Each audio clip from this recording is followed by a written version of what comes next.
Bonjour, c'est Dominique. Alors, je vais vous montrer ici. Alors, j'ai fait, vous avez vu hier, alors j'ai fait cet espace photo finalement qui voulait tourner comme ceci. Puis j'avais de la difficulté parce que bon, je laissais jamais assez de temps pour coller. Mais là, je l'ai laissé passer toute la nuit. Regardez, il va très très bien, il fonctionne très bien. Il faut vraiment faire attention pour ne pas coller l'anneau et le cercle. Il ne faut pas du tout qu'ils soient collés un sur l'autre. Alors, ils sont collés chacun sur leur surface. Le petit cercle est collé ici et l'anneau est collé au fond. Mais il faut que ça soit libre, que ça puisse tourner. Alors voilà, alors ça c'est terminé, puis j'en ai profité pour décorer, je pense que je l'avais montré hier. Alors voilà, puis ah oui, c'est ça, j'avais le problème avec le gousset. Alors ce que j'ai fait, j'ai coupé, alors j'avais ma petite pochette ici qui était tout juste, j'avais un gousset de 3 mm. Alors j'ai coupé tout le long de la pochette qui était ici, donc ça m'a permis de garder 3 mm. C'était suffisant pour pouvoir ajouter un gousset plus large que j'ai collé dessus, plus une bande de collage qui vient coller sur l'intérieur de la petite pochette. Alors j'ai mis mon gousset de 6 mm, puis j'avais une bande de collage. Alors ensuite j'ai couvert les deux côtés du petit gousset. Alors c'est important de le placer comme il faut et de laisser, pas jouer avec, il faut le laisser vraiment sécher parce que sinon ça se déplace, puis bon c'est compliqué. Puis j'ai matté le dessus finalement de la bande de collage, puis ça fait très bien. Alors, vous voyez, c'est parfait. Ensuite, alors là, je vais vous montrer celui-ci. Alors, c'est très mince comme interaction. Je ne voulais pas avoir des pages épaisses. C'est pour ça que je me tiens vraiment au minimum pour les pop-up. On va se reprendre pour les cartes interactives à pop-up à droite dans la boîte. Alors ici, on a premièrement ce petit onglet ici qui ouvre comme ceci. Ah oui, je n'ai pas terminé ici. Alors voilà, comme ceci. Puis ici, il s'ouvre comme ceci. J'ai mis une bande transverse. Puis j'ai voulu cacher le moins possible des personnages. Puis je ne voulais pas qu'elle soit trop basse. Alors juste ici en bas du côté de la jupe et puis de la veste finalement, ici. Puis aussi je voulais ajouter peut-être quelque chose ici, je verrai plus tard avec les décorations. Alors ça c'est terminé. Et puis ici, ben, je voulais vous dire que j'ai pris le morceau ici de papier, mais il n'était pas tout à fait assez large, donc j'ai ajouté une petite incrustation. Ensuite, ma bande transverse, ben, j'ai deux petites bandes de collage dessous. J'ai biseauté les deux, pour pas qu'on le voit quand on regarde ni comme ça, ni comme ça. C'est parfait. Alors, c'est ça. Voilà. Alors ça, c'est terminé. L'autre côté. Alors là, j'ai pensé faire cascade latérale avec des chutes. Alors là, vous regardez des chutes que vous avez.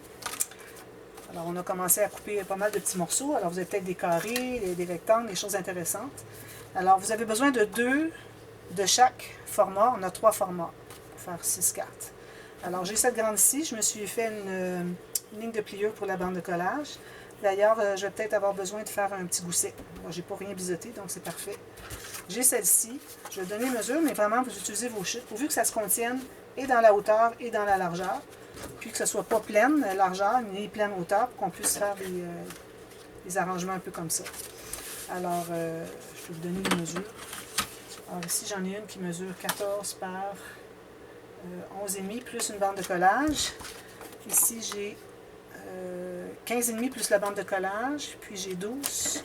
Puis celle-ci, largeur, j'ai 16. Puis j'ai 13 plus bande de collage. Ça vous donne une idée. Alors en pouces, ben là, je ne vous donnerai pas.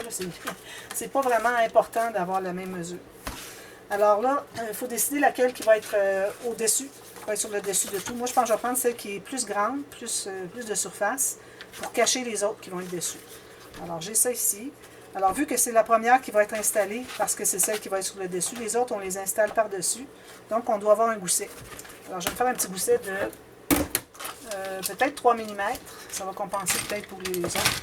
On verra aussi si on a ajouté des goussets dans les autres. Alors 3 mm ici, comme ça.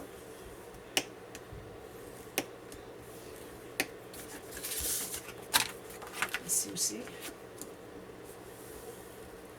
Voilà. Alors je vais les installer tout de suite. Alors, je vais biseauter. Je vais biseauter le haut et le bas comme vous voulez. Pourvu que vous biseautiez, si vous collez complètement en haut dans le coin, il faut biseauter, soit on ne voit pas la bande de collage du côté. Alors j'ai ça comme ça. Ça comme ça. Voilà. Alors, je vais la coller tout de suite pour savoir où est-ce qu'on s'en va. Alors c'est toujours une chaque côté. Alors vu qu'on va en installer d'autres par-dessus, c'est pour ça qu'on doit avoir un gousset. Ou un gousset d'aisance, ça s'appelle aussi. Alors là, attention avec votre flèche, soyez dans le bon sens. Parfait. Alors, tout juste en haut. Puis tout juste sur le bord ici, il ne faut pas dépasser. Alors, je le colle approximativement. Question qu'il se stabilise un petit peu. Puis ensuite, je vais ouvrir. Puis avec mon plioir, je vais aller presser. Puis là, je vais sortir comme ça pour voir si c'est bien droit, que mon gousset est à l'extérieur. Il y a juste la bande de collage qui est sur la page.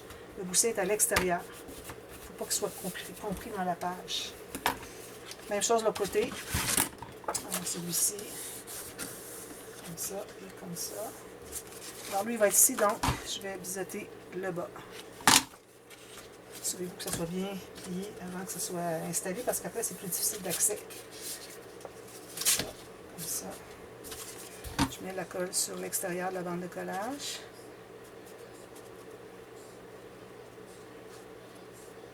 Et je vais l'installer, même chose, complètement en bas.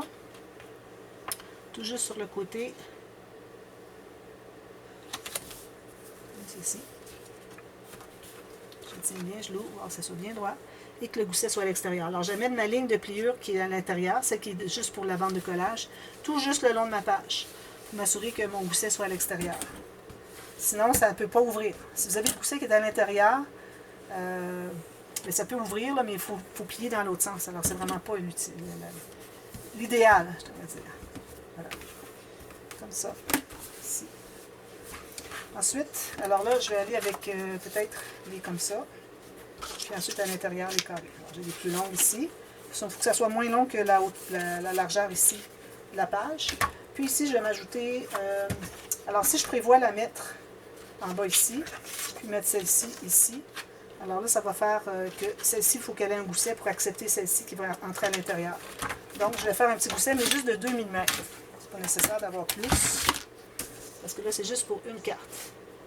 Alors, juste 2 mm, c'est suffisant. Un petit peu. Comme ça. Ici, 2 mm. Même chose ici. Passer un peu. 2 mm. Parfait. Je passe mes marques. Comme ceci. Et puis je fais la bande de collage, c'est-à-dire le gousset. Alors là, je ne collerai pas complètement en bas, donc je ne vais pas, biseauter le coin. Je vais toujours un petit peu accentuer mon gousset, que ce soit bien carré, pas que ça soit trop rond, avec mon plioir, avant d'installer tout ça. Alors là, j'ai la colle ici, derrière, sur le dessus de la page de la bande de collage. Pas de colle sur le gousset. Alors je vais le mettre, mais pas tout à fait en bas. Ici. Alors là, il faut que vous libériez le pli de l'autre. Il faut être tout juste 1 mm environ à l'intérieur de la page pour que, quand lui va plier comme ceci, lui va avoir sa place pour pouvoir embarquer par-dessus. Comme vous voyez ici, alors j'ai un petit gousset de 2 mm, ici j'ai un 3 mm. Alors voilà. Donc ça, je vais tenter de... Parfait, 1 mm chaque côté. Tout le long, j'ai vérifié chaque côté. Parfait. Puis je vais faire l'autre en haut ici. Pas tout à fait en haut. Vous pouvez le mettre en haut si vous voulez. Si vous mettez en haut complètement, biseautez la pointe ici avant de l'installer. Alors je vais ouvrir lui. Aussi, vous pouvez vérifier quand vous l'ouvrez que ce soit bien droit. Alors si je mets ma page bien droite ici, que ça suit la ligne ici. Même chose avec lui, on va le faire aussi. Alors je vais me rendre tout juste pour libérer le pli ici. Alors je vais l'ouvrir, je pense que ça va être plus facile. Pour être 1 mm à l'intérieur de la page. Ici, puis même chose ici à l'intérieur du pli qui est le plus à l'intérieur. Je vais le placer comme ça, je vais aller voir qu'est-ce que ça dit. Que ce soit bien droit. Alors ici, je mets droit ici, puis droit ici, parfait. Si je le plie ici, bien droit, parfait. Puis, le gousset. Ici, lui, il va embarquer par-dessus, comme ça. Parfait. Ensuite, la dernière, alors on la met où est-ce qu'on veut. On n'a pas de gousset à faire, mais je conseille fortement de faire l'arrondi pour que ça soit bien plat.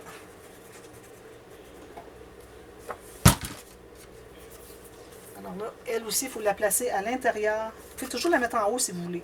Moi, je voulais vraiment faire les cascades latérales. Alors, je ne la mettrai pas complètement en haut. Puis elle va embarquer. Alors ici, il faut libérer le pli intérieur de la carte qui est la plus à l'intérieur. Alors là, je vais me trouver à être probablement comme 1,5 mm à l'intérieur de la page. Parce que je veux libérer lui, qui lui déjà libérait lui, qui était à peu près 1 mm. C'est comme ça. Je vérifie que ce soit bien droit, parallèle avec l'autre page ici. Parfait. Puis si je le ferme ici, que ce soit bien droit ici. Parfait. Même chose en bas. On installe le prochain. On fait l'arrondi.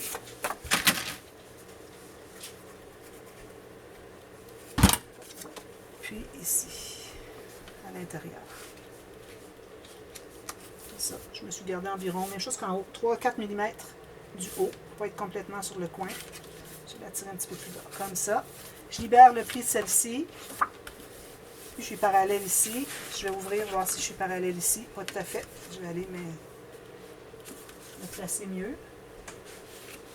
Ici. Alors, est-ce que, là, ici, je suis bien parallèle. Quand je le plie, est-ce que je suis parallèle? Oui, parfait. Alors, je vais pouvoir plier tout ça, presser tout ça. Puis, c'est tout. Alors, moi, je vais arrondir tous les coins. Alors, on a ceci, ceci et ceci. C'est intéressant, hein? Alors, ici, c'est certain, je mets un beau papier, ici aussi. À l'intérieur, je vais mettre du papier uni, mais là où est-ce que je croise, alors ici, je vais mettre un espace photo pour que ça soit caché. Je pourrais le rendre jusqu'au bout parce que c'est caché par lui aussi. Ou je pourrais le faire vertical comme ceci parce que c'est caché par lui. Alors, il faut toujours que ça soit caché. Alors, peut-être c'est ce que je vais faire. Je vais faire un carré comme 10 par 10 ou un petit peu plus, qui correspond à ce qui est caché par un des deux. Alors ici, je vais mettre une bande de papier design parce que je ne veux pas voir du papier uni, un bout de photo. Alors, ce sera un papier design ici. Puis, même chose ici. Puis, le reste, à l'intérieur, vous pouvez y aller complètement uni pour des photos. Puis, je crois que je ne mettrai pas l'intérieur. Je vais le laisser comme ça pour qu'on ne prenne pas trop d'épaisseur. Parce qu'il faut penser qu'il y a des photos aussi. Alors, j'arrondis les coins, je place mes espaces photos. Puis, une chose qu'on aurait pu faire avant de tout commencer à placer ça, c'est de poser un ruban ici, ici, au centre. Ou bien, ça peut être plus haut, plus bas, comme vous voulez. Ou bien, on peut se faire un fermoir ici, ce qui sera encore plus simple. Alors, je pense que ce que je vais faire, c'est que je vais faire un fermoir qui vient ici, avec une carte. Parce qu'on va avoir un beau motif. Attendez un petit peu. Là, le haut se trouve à être ici. Je vais faire mes flèches avant de faire erreur. Refaites vos flèches. Allez voir au fond. La flèche est comme ça. Alors, refaites vos flèches sur vos cartes. Surtout les premières. Après ça, peut-être que vous allez avoir assez de matage fait pour que vous puissiez voir quel est l'endroit. Surtout si vous avez un endroit sur votre papier de design que vous voulez mettre finalement. Alors, voilà. Alors, je vais mettre un fermoir qui va être ici, qui va venir avec une carte ici peut-être. Peut-être une petite carte découpe, puis qu'elle serait plus basse, dépendamment de ce que j'ai comme papier que je vais utiliser. Supposons que j'utiliserai lui ici. Alors, vu qu'on ne veut pas vraiment cacher ici, peut-être la jupe, ça ne dérangerait pas de la cacher. Alors, j'aurai un petit fermoir qui viendrait ici, avec une petite carte, un petit tag, quelque chose, n'importe quoi. Si je regarde, ça peut être une petite chose comme, une petite carte comme ceci, qui vient fermer tout ça. Alors, là, on est ici. Alors, il faut que ça parte d'ici, puis ça vienne embarquer ici. Alors, ça, vous décidez ça avant de mater, parce que peut-être qu'il faut que vous mettiez un aimant ici. D'ailleurs, il va fermer ici, comme ça. Supposons que ça arrêterait là. Alors, on l'aurait ici, l'aimant. Puis, une bande qui fait toute la largeur ici. Puis, gousset, ben, c'est pas nécessaire. Pas nécessaire d'avoir de gousset sur votre... peut-être 1 mm ou juste un pli que vous renforcez quand vous faites un pli. Vous pressez un petit peu comme ça pour former un petit gousset à peu près 1 mm. C'est tout ce dont vous auriez besoin parce que il n'y aura rien d'autre. Il y a juste le papier matage ici qui va être ajouté. Puis, même pas de photo. Alors, c'est juste un papier de matage. Alors, vous allez vous trouver à placer votre bande avec la bande de collage ici, avant de mater, ici, pour que votre fermoir soit bien caché.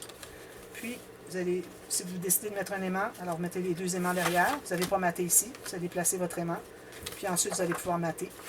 Ou si vous voulez, vous pouvez mettre un onglet rotatif, mais là, ben, on en a déjà derrière. Et puis, une chose aussi que je voulais vérifier avec vous, c'est que ici, c'est parfait, la page, alors ici, j'ai mes doublure de page, okay, ici et ici. Donc, ça, c'est les côtés A. Alors, quand je tourne la page, ici, là, il n'y a rien qui accroche ici. C'est parfait. Alors, il faut toujours prendre ça en considération, surtout pour les fermoirs. Alors, on est porté à dire, ah, je vais faire un fermoir, onglet rotatif, tatata.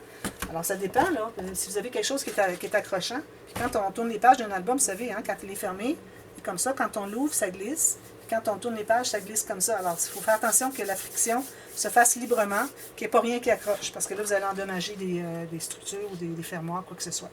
Alors ici, on se trouve à voir, on est sur une nouvelle page, on est côté B, donc c'est quand on va faire la page A qu'il va falloir faire attention, si on a un fermoir ici, quelque chose, pour que ça n'encombre pas. Alors, ce qu'on pourrait faire aussi, c'est tout simplement de mettre un ruban. Alors, même si vous avez déjà installé vos cartes, alors on aurait pu le faire avant, mais quand même que c'est installé, vous pouvez les placer ici et ici. C'est pas l'idéal parce que quand on tire le ruban, ça pourrait déchirer le papier. Il faut que le ruban soit vraiment collé jusqu'au bord pour que quand on tire pour faire le nœud, la boucle, alors si c'est pas collé au bord, ça va tirer le papier et ça va déchirer. Alors, assurez-vous que votre ruban est bien collé jusqu'au bord. Sinon, si vous faites après que moi je l'ai montré, après que je l'ai fait, alors posez-vous un ruban sur le fond de page avant de commencer à placer les rabats. Alors, je vous viens avec tout ça terminé. Je n'ai pas décidé encore quel fermoir, mais puis ça, c'est pas décidé que ce sera ça non plus. Alors, peut-être quelque chose qui irait bien avec ça, avec l'image. Si c'est celle-là que je prends. Alors, je vais regarder dans mes chutes. J'ai des belles choses intéressantes. Alors, ça serait beau aussi. C'est peut-être à l'intérieur parce qu'il n'est pas assez grand pour couvrir ici, à moins de mettre des incrustations. Mais j'aimerais bien mettre une image au complet parce que j'ai beaucoup de papier avec des grands designs. Alors, j'en profite quand j'ai des grandes surfaces pour mettre ces papiers-là.